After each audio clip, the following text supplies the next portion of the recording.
Hello everybody, my name is Paul McKeever, and this is my new guitar build.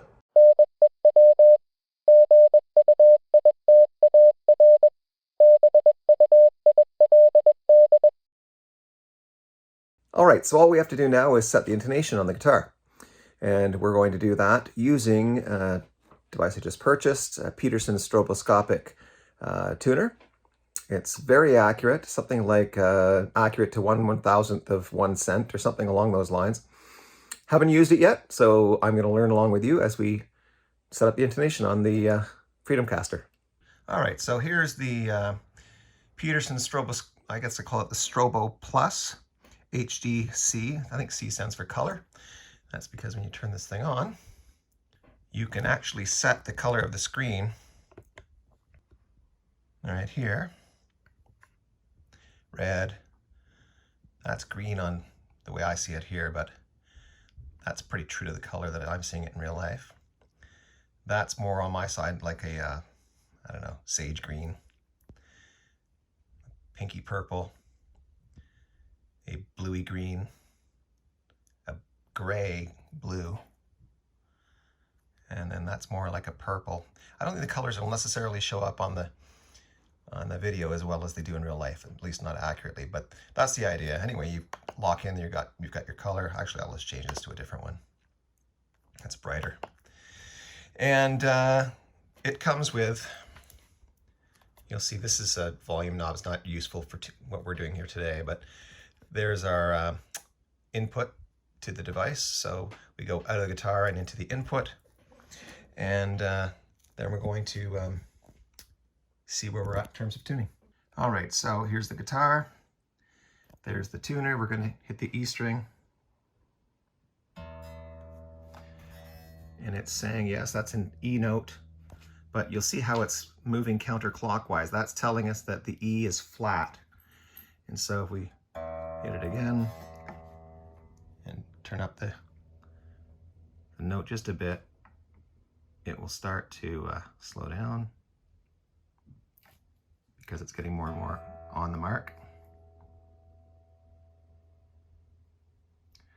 So when it goes counterclockwise, it's flat. When it goes clockwise, it's sharp. And when it does neither, you're on the mark. So there's E. Let's try A.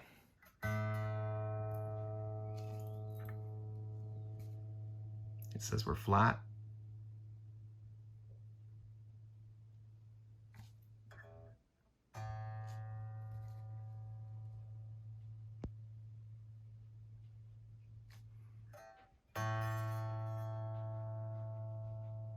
All right, we'll try D now. That's actually still pretty good. Okay, let's try the D, or sorry, the G.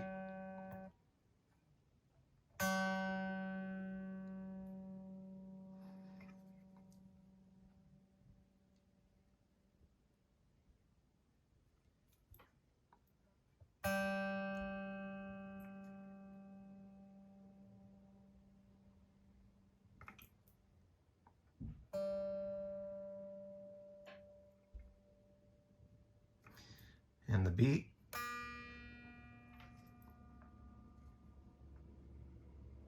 Now we might be getting some interference there because it seems to be jumping around a fair bit. It says we're flat, okay. I'm just gonna hold the other strings on this end while I do that. Yeah, I'm still flat.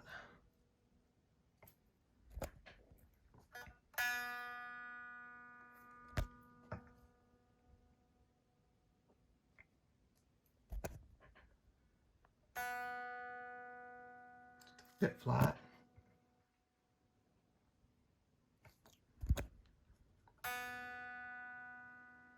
Good, and now we'll go to the high E.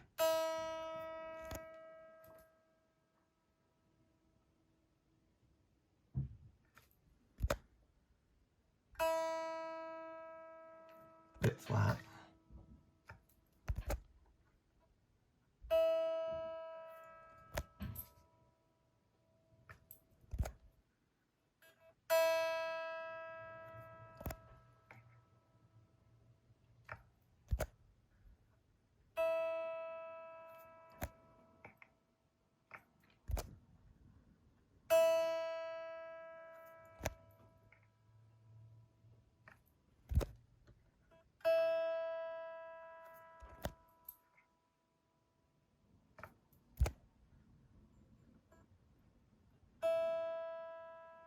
Here we go.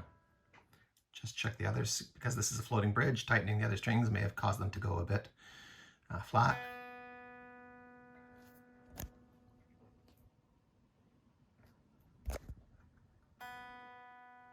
Good.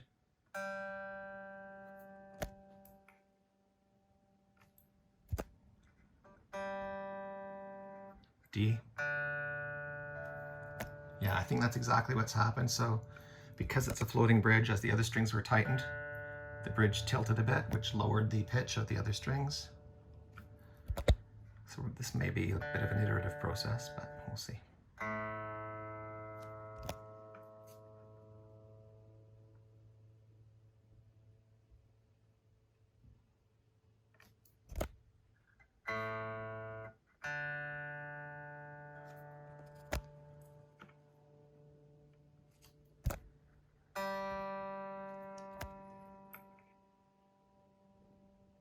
This is not expected to be the case where if you had a fixed bridge, I mean, you wouldn't have the tuning of one string affecting the tightness of any other string. So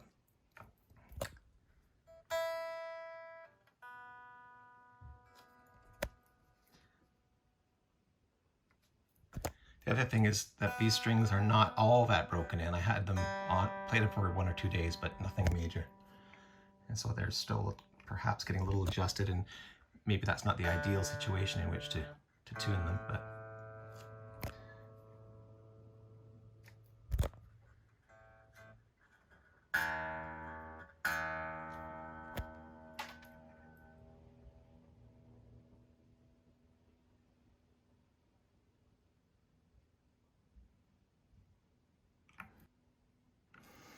all right. Now, it's not entirely necessary to have the guitar actually in tune, I mean, across all strings, for the setup to be done. But I did want to get us relatively close to in tune across the way, just to minimize the amount of fiddling about I have to do on each string. So what we're going to do now is adjust the position of each of these saddles, this way or that, so as to shorten or lengthen the distance from here to there, which is approximately the midpoint of the nut to the bridge.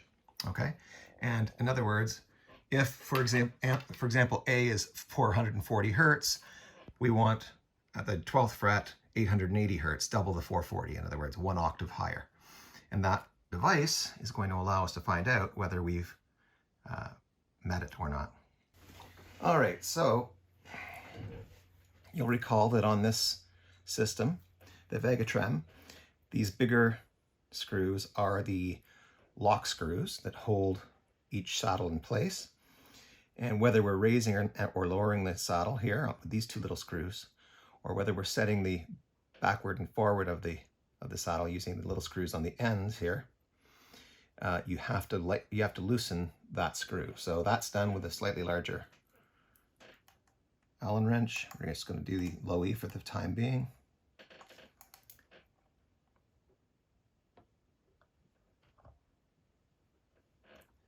A couple of turns should do it. And I'm going to refer back now to the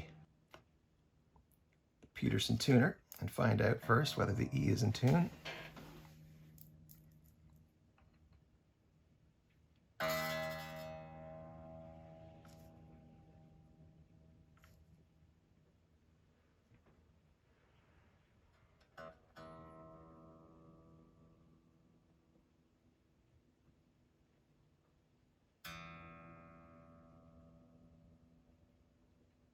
So there's our open E.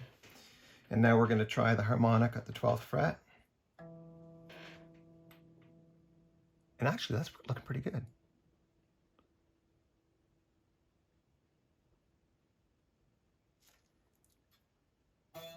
Oh. It might be a bit sharp. So because it's sharp, that means the saddle is too far this way. The length of this string is too short from here to the 12th fret. So we're going to lengthen it a little bit by moving the saddle this way. And that's going to be done by tightening this end screw here, turning it clockwise. So let's just do that ever so small steps. I think a quarter turn's probably all we want to try at first. See where that puts us. First I'll do the open E.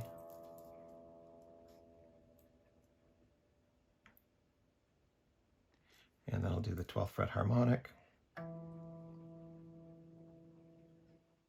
Oh, that's looking pretty sweet right there. I'm not going to mess with that. I'm going to lock that down.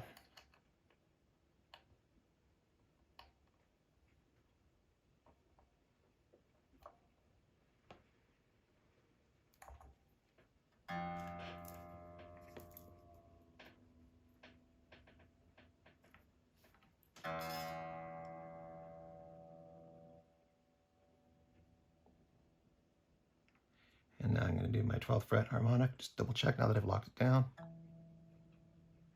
I'm still good. All right, so I'm going to repeat the process with each of the saddles.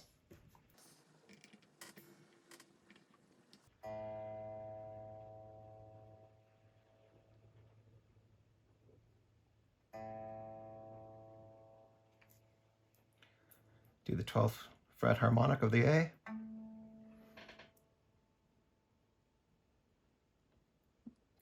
Boy, I hate adjusting when it's so close, but I'm just going to give it an 1/8 of a turn. It seems to be a bit flat, which means that the string is too long, which means we've got to shorten it by letting the saddle move this way. And to do that, we have to loosen this screw rather than tightening it. And so you can see it there.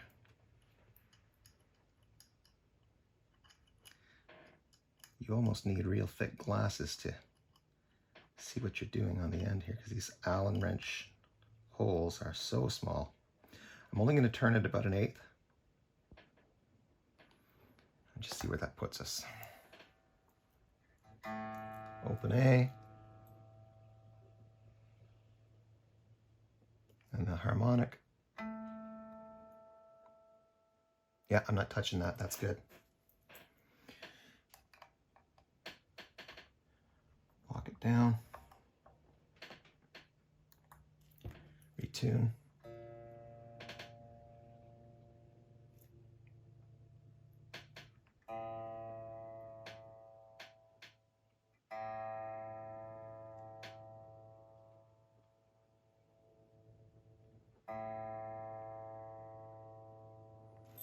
And then the harmonic.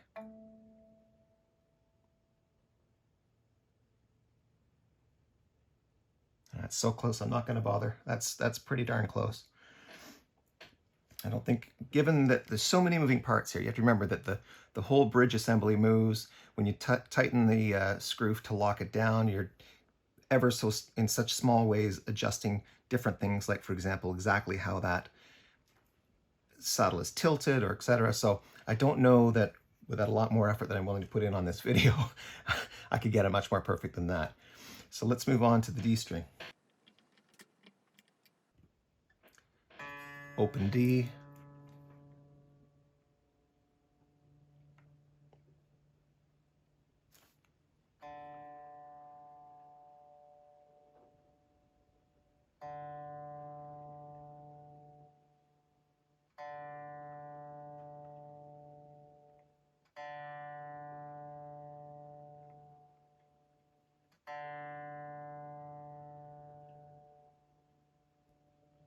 Right about there. And now we'll try the harmonic at the 12th fret.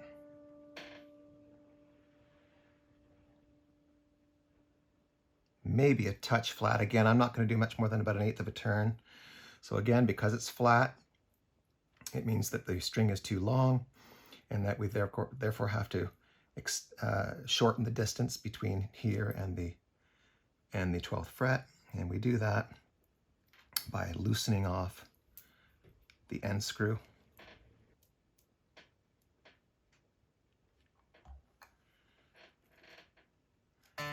Open D.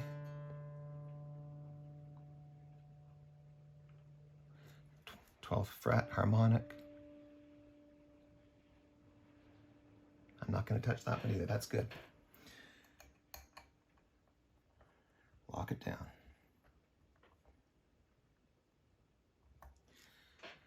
And we'll move on to the G.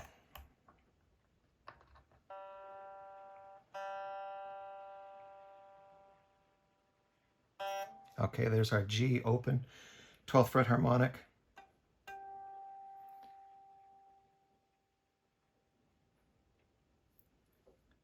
We'll try it by depressing the string.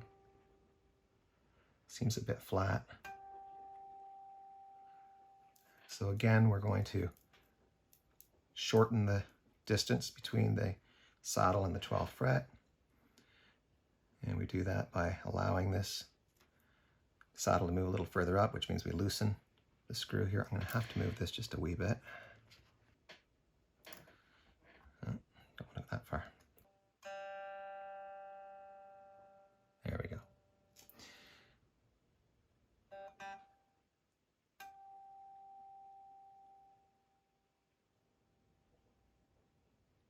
I'm saying with all that wobble, I'm just not comfortable enough saying that it's definitely flat.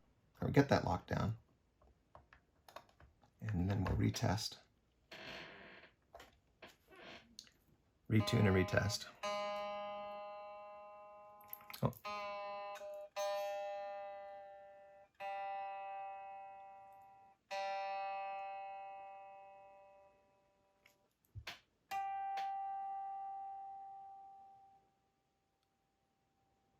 I mean, it's a smidge out, but I'm not gonna tangle with it for much.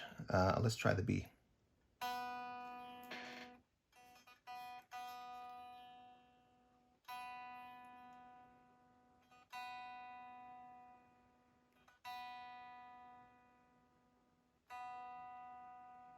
we go. Let's see what we're at on the 12th fret.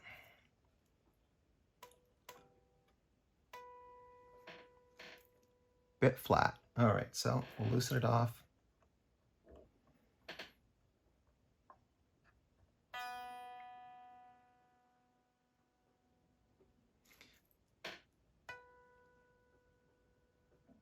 Yeah, just a bit flat, so we're going to loosen it ever so slightly on this end too. The screw here will be loosened. Again, I think about 1/8 of a turn is about as much as I can do without making it sharp. So let's just see.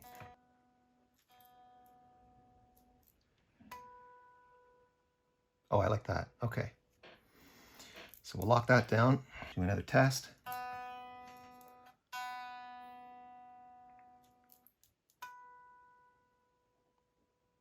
Okay, very good. Finally, we'll do the high E. And again, I'm just muting the other strings with my thumb to minimize any other harmonics coming in to mess up the signal. Okay, good.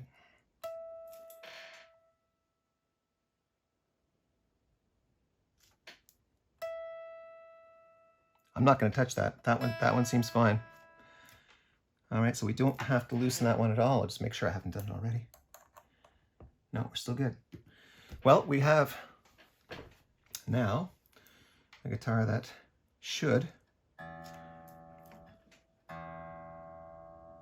be well intonated. So there you have it. Guitar that's nice and in tune, and well intonated, set up, nice low action. I might be a little bit, fussy about what's going on down here. Right at the very bottom, I'm still getting, if I hit too hard, I'm getting a bit of buzzing, but that's all going to be a matter of compromise and, do I want to be able to hit harder or just always pick more softly? If I pick more softly, the string won't do as much of an arc when it vibrates, and it can get closer to the frets without vibrating off of the frets. But if I want to really pound it, it's going to want more space without hitting, in order to avoid hitting the frets. But I'm pretty happy with that. There she is, the Freedomcaster. Off I go to play.